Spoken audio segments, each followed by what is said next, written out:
à la deuxième édition du salon Africa Medical Tourism Expo, qui est un salon élitiste et qui est vraiment spécialisé dans la question des voyages de santé et du tourisme médical. C'est-à-dire qu'aujourd'hui, le Maroc, il est devenu vraiment un pays d'accueil par rapport à la patientèle subsaharienne qui cherche à se faire soigner au Maroc pour plusieurs raisons.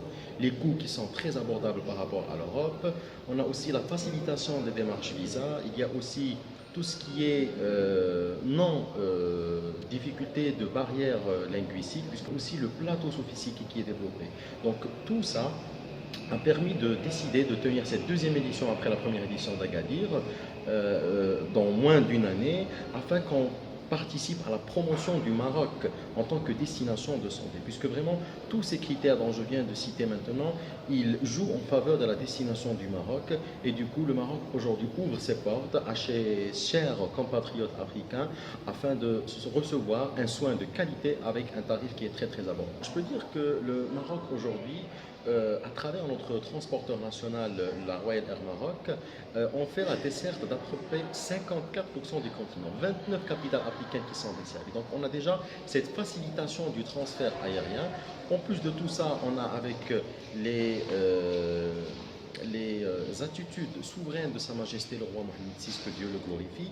Aujourd'hui, le Maroc, il est vraiment en son plein panafricanité. Et du coup, on essaye donc de faire participer subsaharienne, qu'ils participent à cette remontée donc médicale, à cette technologie de pointe avec des tarifs qui sont vraiment préférentiels, parce que la santé est avant tout la pierre angulaire d'une vie.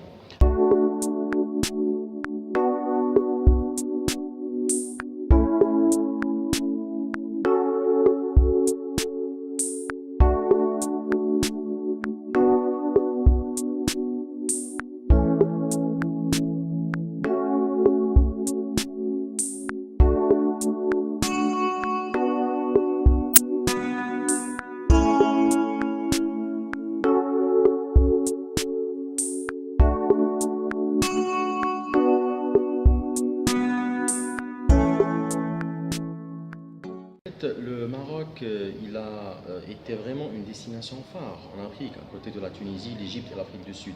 Mais bien évidemment, il y a d'autres destinations qui sont très connues en matière de tourisme de santé, dans la Turquie, l'Inde. Et nous avons essayé pendant les 2 jours de colloque à échanger, à expertiser aussi à travers donc leur palmarès qui est vraiment très riche, et nous avons pu faire une petite éducation en pair. Donc c'était un échange d'expertise et un transfert dans du savoir-faire, et aujourd'hui le Maroc profite bien de cette situation.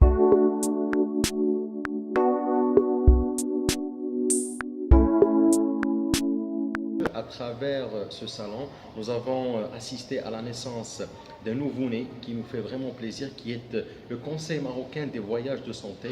Et aujourd'hui, le bureau exécutif, il a été élu, et j'avais ce plaisir donc de présider ce premier mandat. Donc je suis le président actuel du Conseil marocain des voyages de santé, qui était le fruit de ce forum.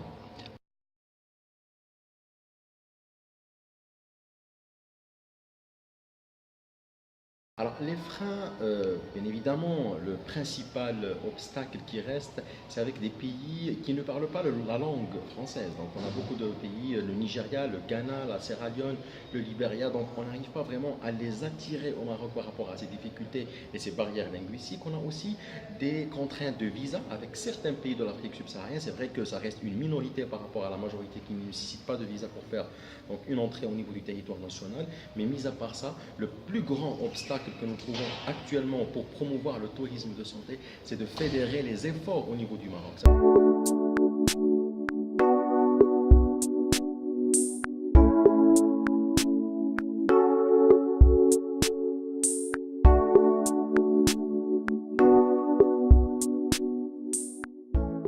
Nous allons essayer de fédérer nos efforts afin de promouvoir le Maroc en tant que destination de santé, et non pas une région ou bien une clinique, etc.